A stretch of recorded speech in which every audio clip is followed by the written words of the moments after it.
Hi guys, today is the day.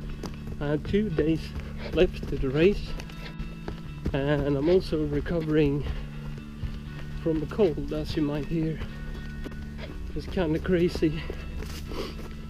I caught a cold last Thursday, so that's 7 days ago, because I was going to run the race or last Sunday, and so I hadn't done much running and I felt sick and all of a sudden I did not run for a whole week due to sickness, and then another half week passed, and I went out the day before yesterday on a quick 2.5k run, and now I'm out for another 3k run, and yeah, basically that's it. That's all I have time for, and then it's race day, so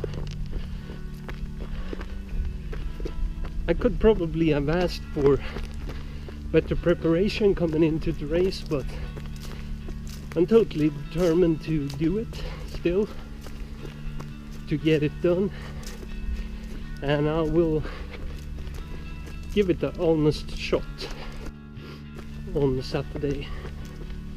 I mean, I've been prepping for this for 8 months, so yeah, I have nothing to blame.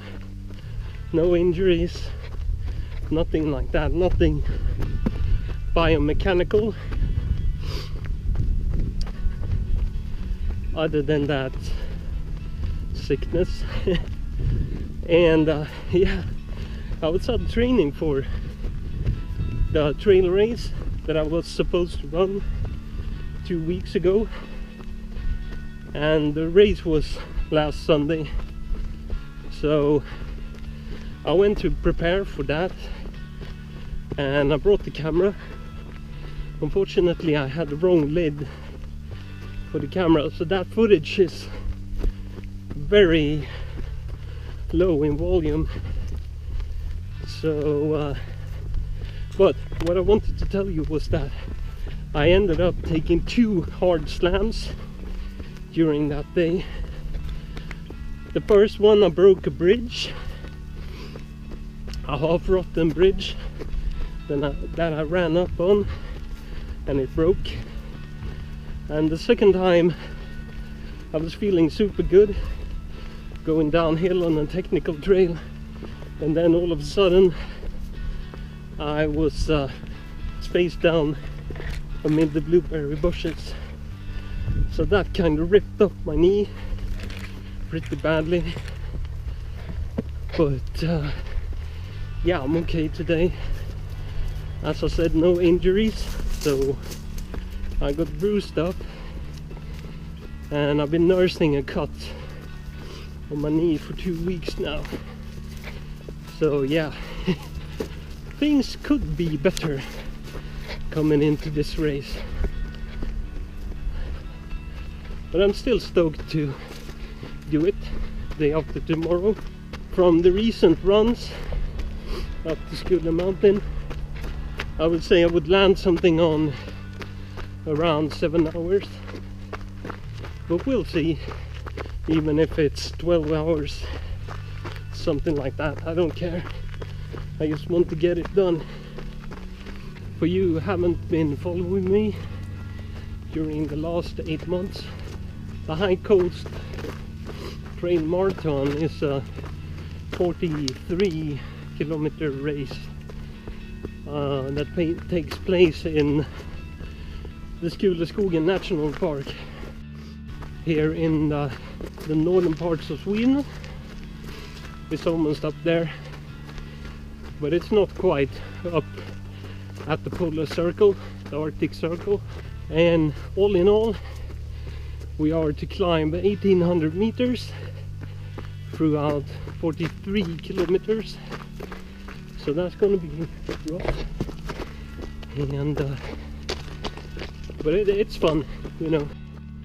I'm used to the climbing, and I know that some sections I'll have to walk, so I'm fine with that. You know, certain sections are not runnable going uphill, but I see this race as a stepping stone onto something bigger. I would like to get into ultras someday, and this is the first marathon that I am to run ever. I just thought nothing about it, and then I signed the toughest race that was in my region. Or maybe not the toughest race. We do have an ultra up here, but I'm not gonna run that just yet. Man, I'm winded, so I'm definitely feeling the sickness, but it's not that bad. Weather-wise, we'll probably look at something around 8 to 10 degrees Celsius at the morning start at 9 o'clock, and then throughout the day temperatures might rise up to about 14-15 degrees Celsius. So conditions are prime for running, and it's going to be cloudy, and cloudy up here can mean literally anything between good weather with a few clouds to dark clouds and rain every 30 minutes or so. So we'll see. And it definitely depends on the winds as well, whether if it's windy or not. If it is windy, we'll have a hard time, because the wind comes in from the coast, and the national park is right on the coast, so it's going to be hard. So of course I'll be recording the whole trip, or maybe the key parts of the trip. I am, after all, from this area, so I know which parts of the Skuleskogen National Park that are worthy of filming or worthy of seeing. And boy, are those a lot of places that I would like to show you. It's a very beautiful and scenic place right on the coast.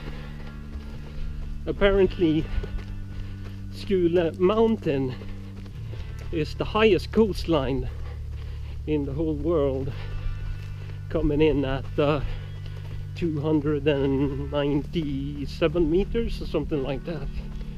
So it's pretty fun, you know. During the last 8 kilometers of the race, we'll be climbing the Skule Mountain twice, and one way that's about 270 meters of climbing within 3 kilometers, so, and on trails of course, so it should be quite hard, especially given the fact that this comes at the finishing parts of the race. So we need to climb that mountain twice, and I've been there and I've done that, and I did post a video about it, although I'm completely wrong about the course layout. I found out recently. It's worth watching. So what are my expectations? Well, I am going to go into the race very humble and just take the race as it is, and if I come to the finish line around 7 hours, I'll be happy. And very happy indeed. If I do it within 10 hours, I will be satisfied. So I'm trying not to have any kinds of just coming in humble and with a I'll take it as it is mentality. It's going to be fun, I don't doubt. So yeah, I'm looking forward to it. And as I said, this will be a stepping stone to greater things. I'm planning to have a go at the AXA mountain marathon,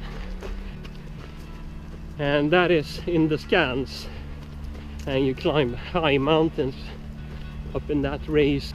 So yeah, day after tomorrow is the big day, and tomorrow I'll have a beer or something like that, just chill out at home after work and try to recuperate and get to bed early.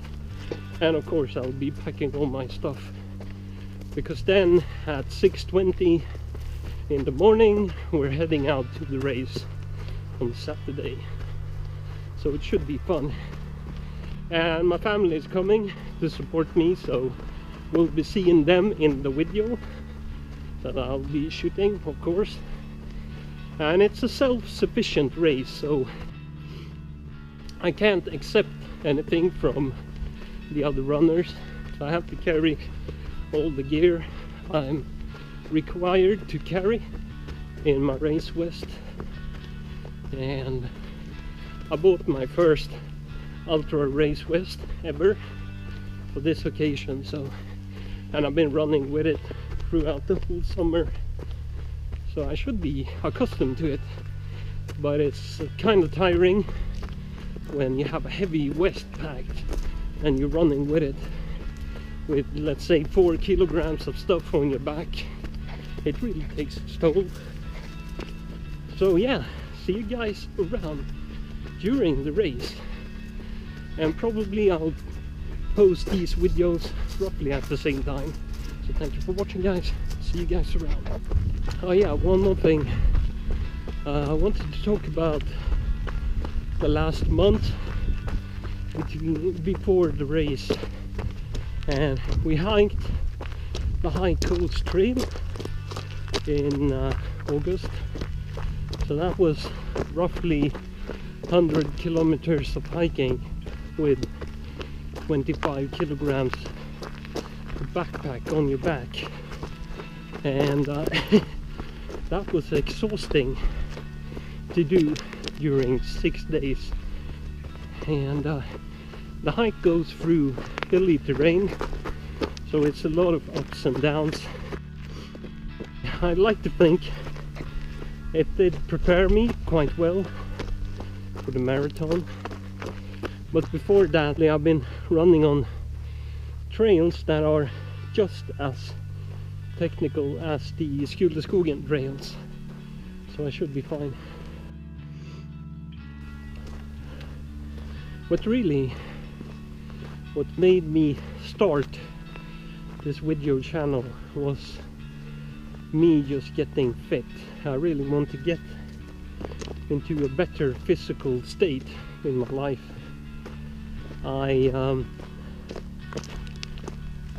To be honest, I don't really care. Should I get injured day after tomorrow, I'm fine. I'm just gonna keep on running.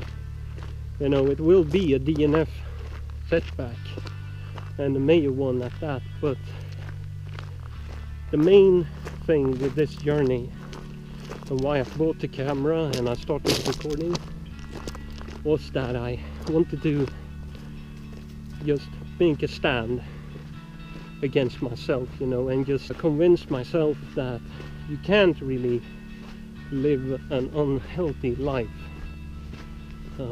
any longer. I really wanted to change, but the easiest thing for me was to change the physics and get into shape and start running regularly and stuff, because I've done that before and I know I can do it. What I haven't done before is to stop eating sweet stuff. I'm not much of a drinker, so that's not a problem. And I used to eat less before, and a little less on the plate wouldn't hurt, right? So that I would get into a better running state or form. I'm not really having huge issues with this, but these are my reasons for running, you know. And also getting out of a light depression and stuff. Running really helps with that. And if you're thinking about taking up running to get rid of your depression, do it. It works, you know. Your mind will become bombed by endorphins every other day or so, and it's really a happy pill for me, and a cheap one at that. Once your legs become accustomed to running, of course. It's hard if you're not accustomed to it. It took me about 5 months or so until my legs just gave up on being naggy bitches, you know, annoying me by getting injured and stuff.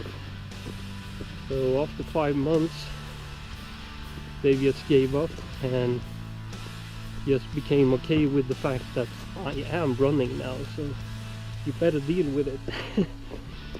And my legs were just, okay, we give up, no more fighting, we just want to truce. And after that I've been fine, you know, so I'm happy for that, really happy. Now we just need to rest and things should be fine for Saturday's race. So yeah, thanks for watching guys, see you guys around.